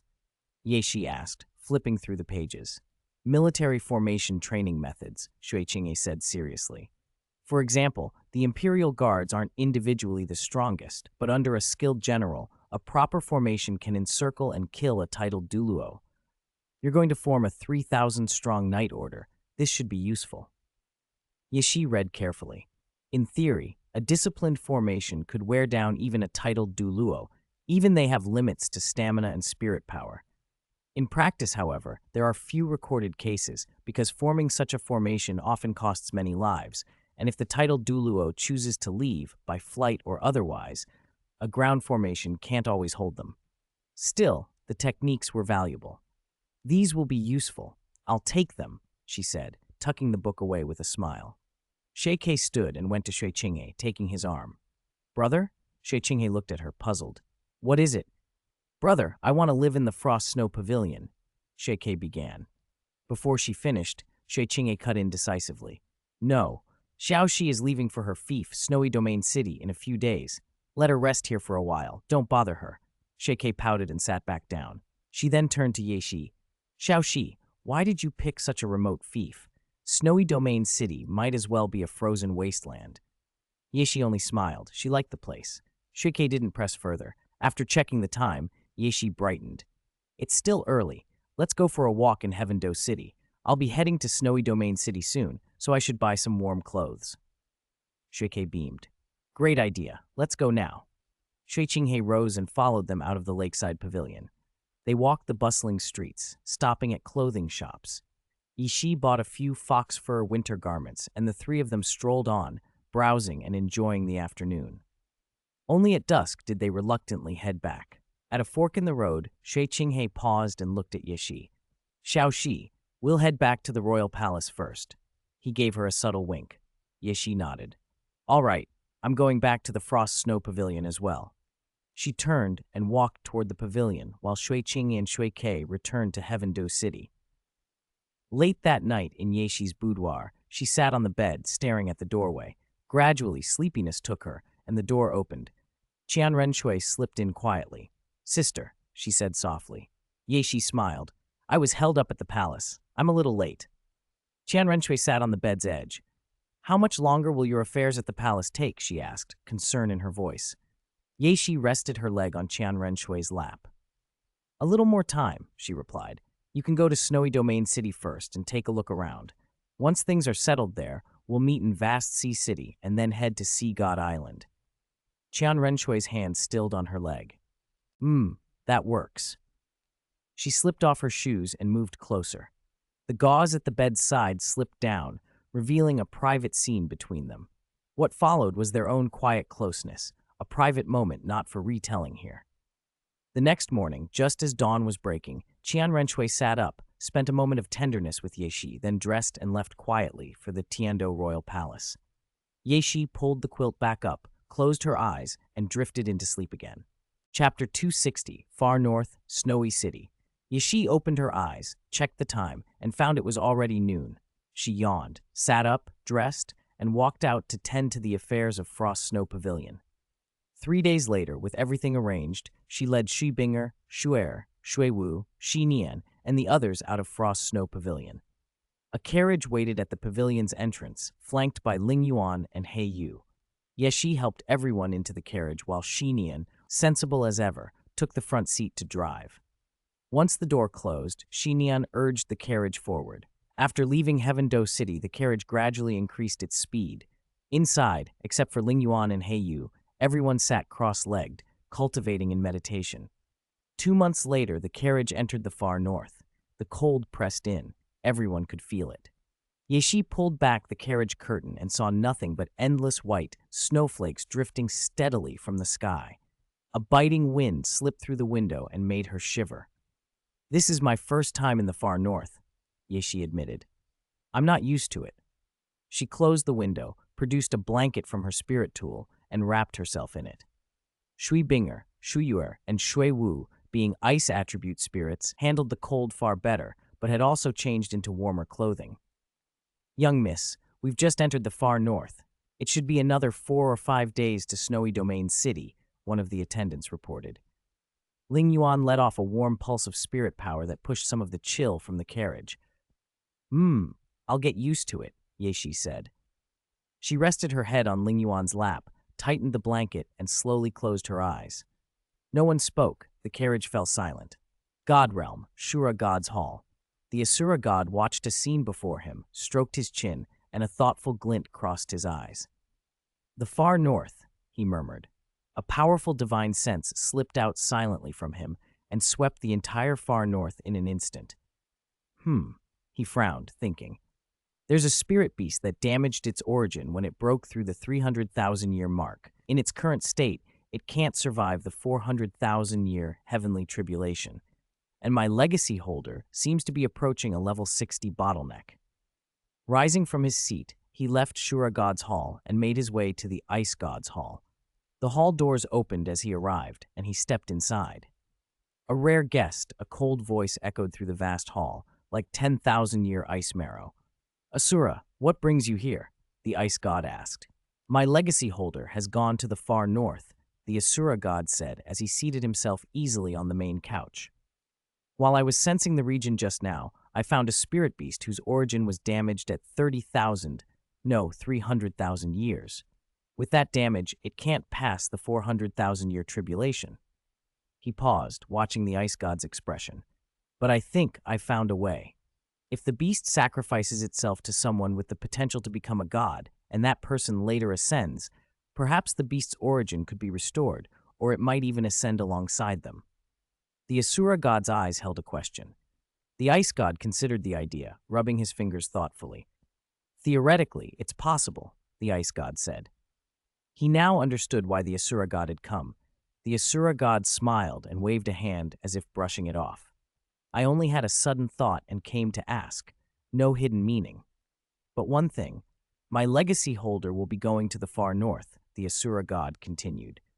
Don't give her any special treatment on my account. The god realm has rules.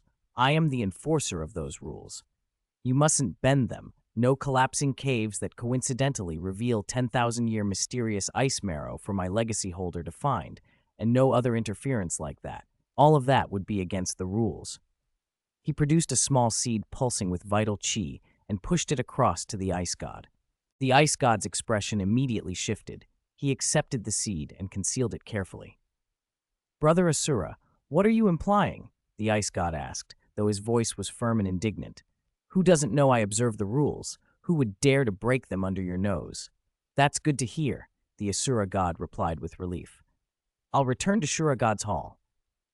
After he left, the ice god closed his eyes and sent a wisp of divine thought down to the continent. On the continent, far north, core area, the Snow Empress stood beneath a pale sky, her pure white hair flowing to her feet. Her sky-blue eyes scanned the heavens with an otherworldly clarity. She wore a simple white gown that only accentuated her noble, peerless beauty. Binger, come over if you're here, she called softly. Why are you hiding over there? Her gaze shifted to an ice jade emperor scorpion in the distance. Sister Schwer, I saw you were deep in thought and didn't want to disturb you. The scorpion moved closer and curled beside the Snow Empress. Her yellow eyes held a strangely indistinct emotion as she watched her. I just had an inexplicable feeling, she said, but I don't know where it came from. All right, Binger, let's head back, the Snow Empress said with a faint smile and began to step further in. The Ice Jade Emperor Scorpion followed quickly at her side. Sister Schwer, I also seem to have some vague, inexplicable feeling, the Scorpion added in a serious tone.